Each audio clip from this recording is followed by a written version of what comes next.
When we talk about turnover in the nonprofit sector or just social work in general, there's this almost universally accepted assumption that we all just treat as like a law of physics. Right. Yeah. Like it's just gravity. The Mm. idea that chronic turnover is, simply an inevitable byproduct of the industry. Exactly. We talk about it like it's just gravity. And I mean, it makes sense on a surface level, right? Oh, totally. The narrative is so consistent across the board.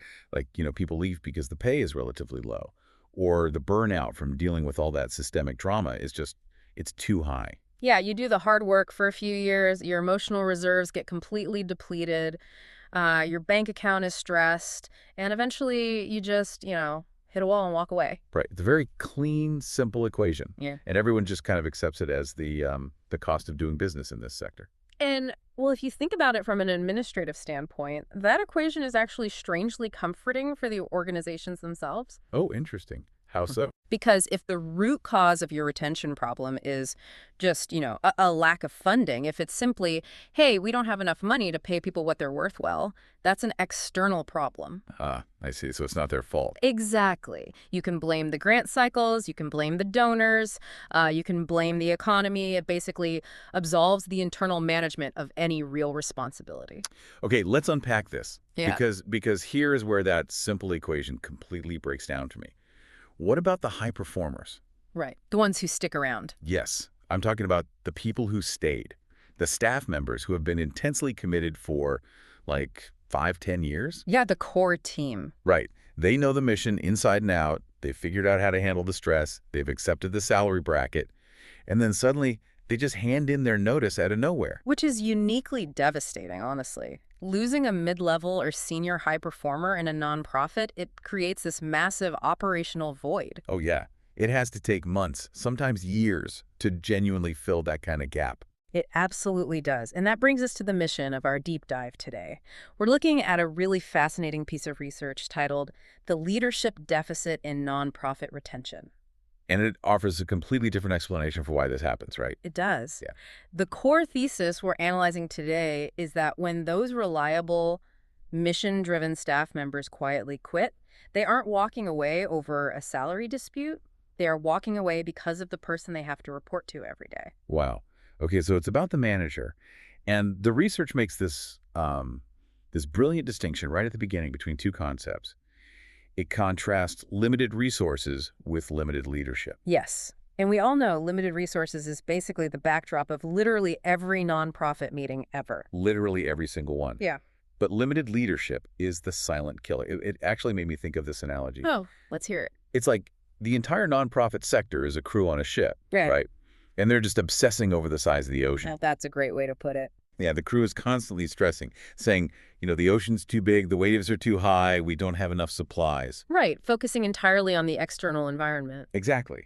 And while they're all staring at the horizon, they are completely ignoring their own captain, who's standing right behind them, actively drilling holes in the bottom of the boat. That's exactly it. What's fascinating here is that the structural damage done by that captain is often completely invisible to everyone except the people doing the hardest work. The high performers. Right. When a truly committed worker leaves, they aren't just quitting a job or a set of duties. They are actively escaping a very specific type of organizational culture. Right. A culture where things are just incredibly unbalanced. Exactly. It's a culture where the non-performance of certain staff members is routinely ignored, and the concept of, picking up the slack, it mutates. It goes from being a favor to a requirement. Yes, it goes from being an occasional favor into basically becoming the high performer's unofficial, permanent job description. Man, I want to dig into how that actually happens, because the material breaks down these 5 specific behavioral red flags that leaders fall into that create this culture. Let's look at the first one. The manager who is absolutely crippled by conflict avoidance. The slack passer. Right. The research points out that leaders who are terrified of confrontation simply refuse to manage low-performing staff. Because they take the path of least emotional resistance. Having a difficult conversation with an unreliable employee requires emotional capital. Oh, it's exhausting. It really is. It requires documenting poor performance, sitting in an uncomfortable room, dealing with potential defensiveness or hostility. A conflict-avoidant leader looks at that prospect and just balks.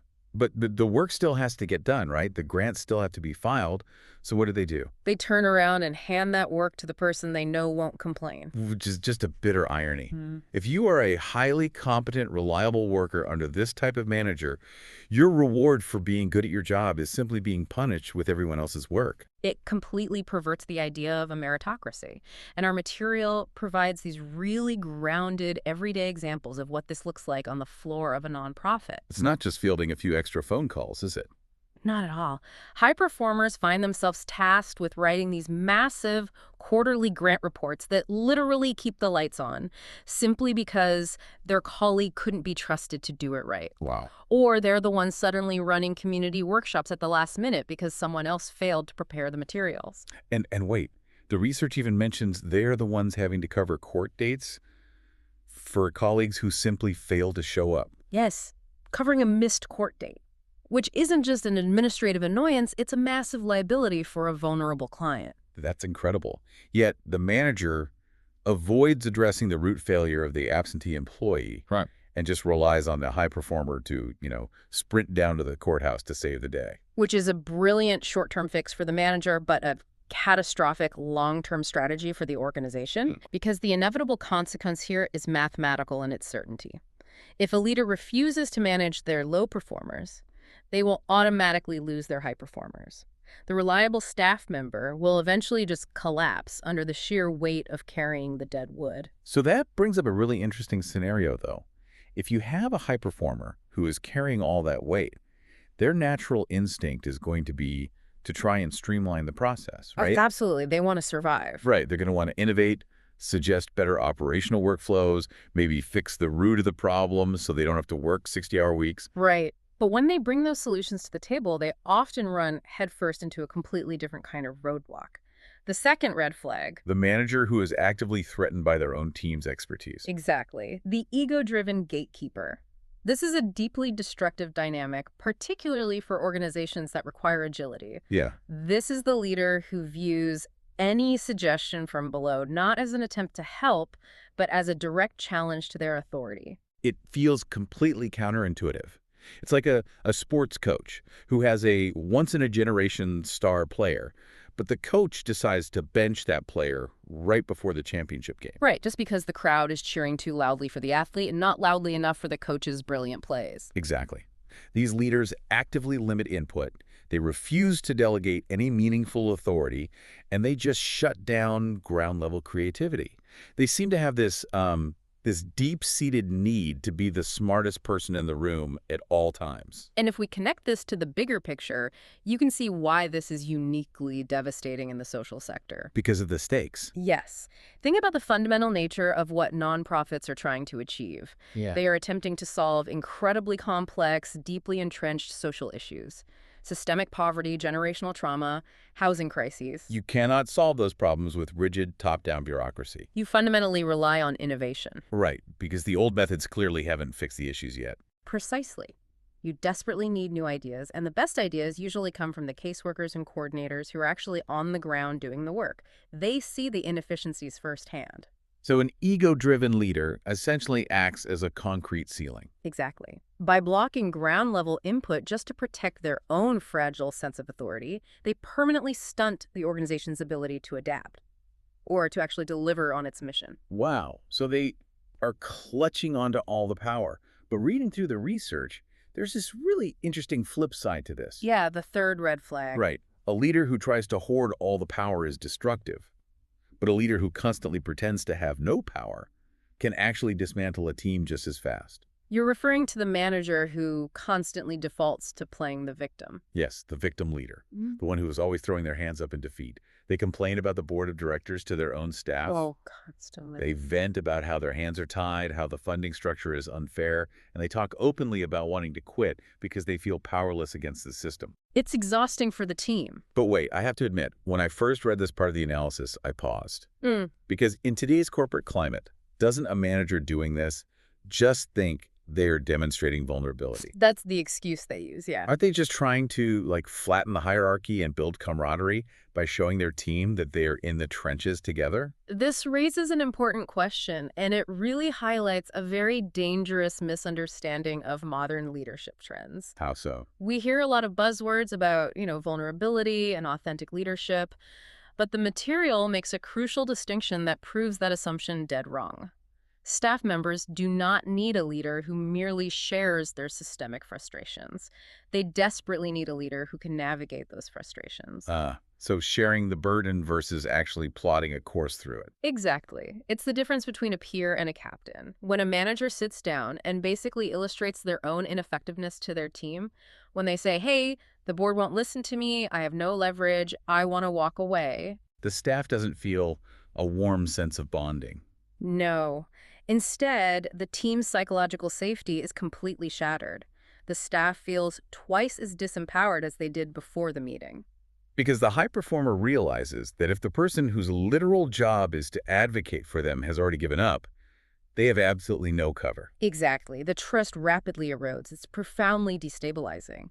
If you are a caseworker dealing with incredibly heavy external trauma, you need to know the internal structure holding you up is solid. Right. If the manager is collapsing under the weight of basic administrative friction, the high performer will logically conclude that the environment is unsustainable. Which means navigating those frustrations, actually pushing back against a stubborn board of directors or fighting for better resources, it requires action.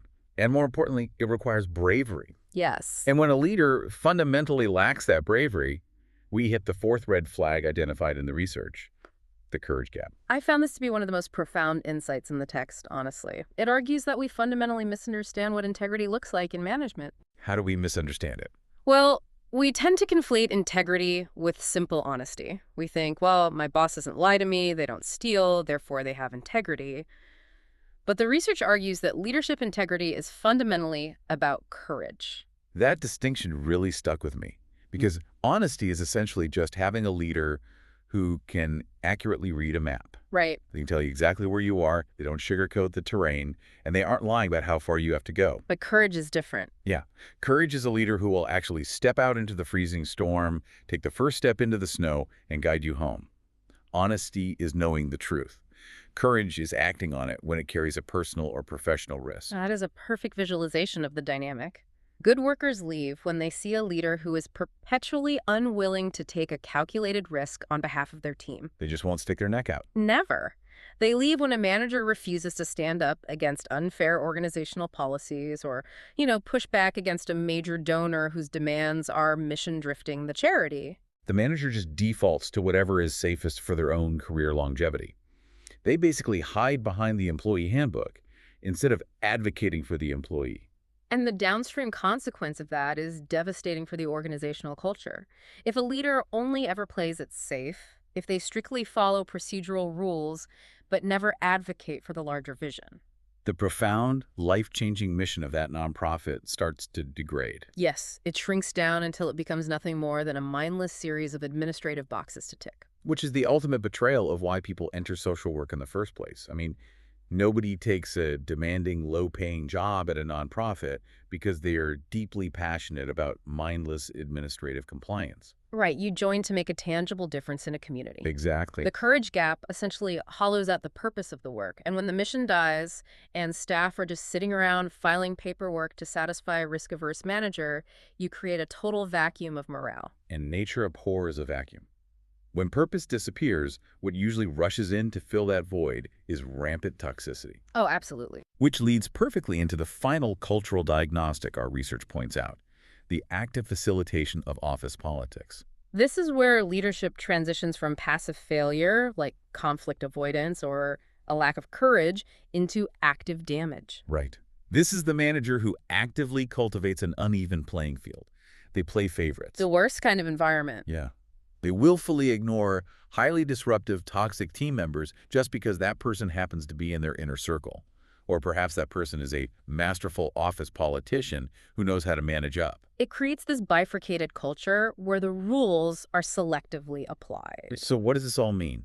It means you end up with a workplace driven by pure vindictiveness, and hypocrisy. Right. The leader enforces incredibly rigid professional standards, strict deadlines, and constant accountability on the high performers, the people who actually care about the work. But then, But then they completely ignore those exact same standards when it comes to their disruptive favorites.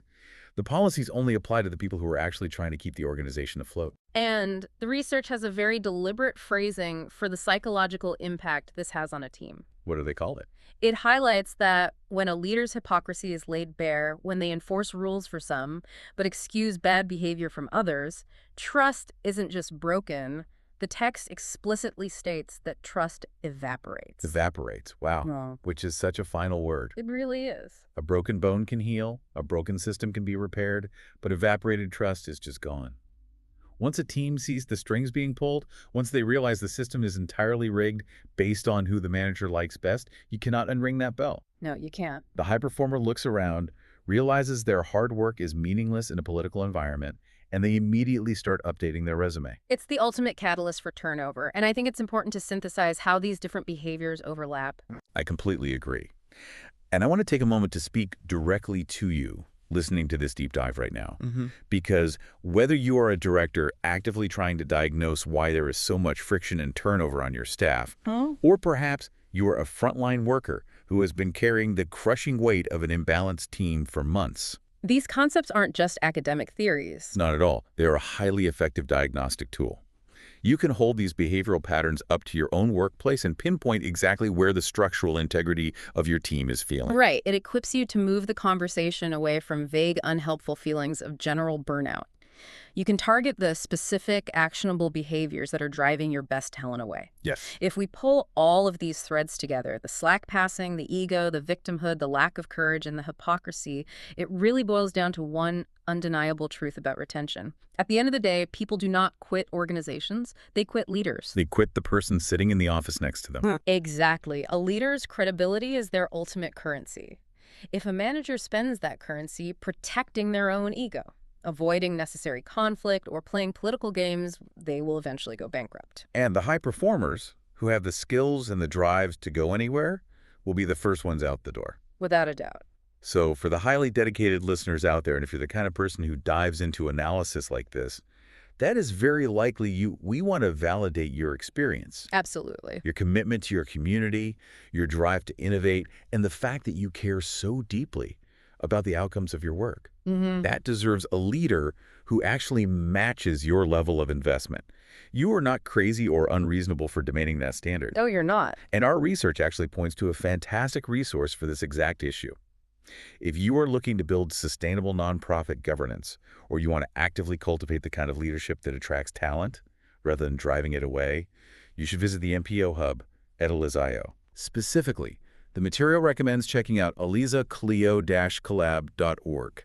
It's an entire initiative dedicated to helping build organizational cultures where the best people actually want to stay and thrive. It's the difference between finally learning how to build a better boat rather than just standing on the deck complaining about the size of the ocean. Which is exactly the shift in perspective the sector needs.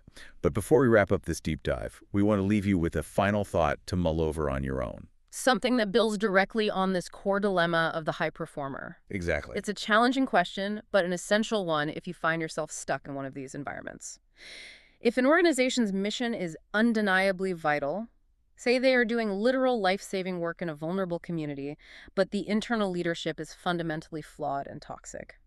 Does staying to do the good work ultimately just enable and prolong that bad leadership? Does your personal sacrifice actually just keep a broken, dysfunctional ship afloat a little bit longer, thereby preventing the organization from being forced to finally fix the captain?